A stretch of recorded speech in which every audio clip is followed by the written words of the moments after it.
Welcome to the Slop Farm. Enjoy the video. In this video, I will show how to remove Lexus car battery full guide. Begin by disconnecting the negative terminal first to prevent shorts. Turn off all electronics and ensure the ignition is fully off. Locate the battery, note terminal positions, and clear any debris. Use the correct wrench size and take photos for reference. Keep a plastic tray for bolts and store the battery upright in a ventilated area.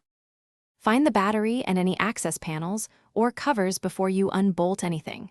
Some Lexus models hide the battery with a trim panel or bracket that must be removed carefully.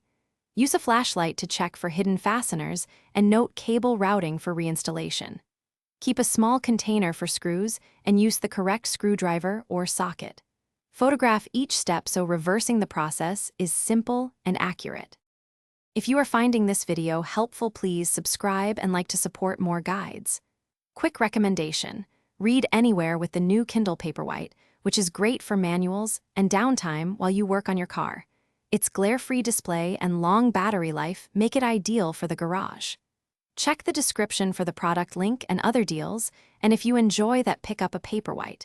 Now let's get back to the video. Loosen the negative terminal clamp first and tuck the cable away from the battery. Next, loosen the positive terminal and remove any hold-down bracket or strap.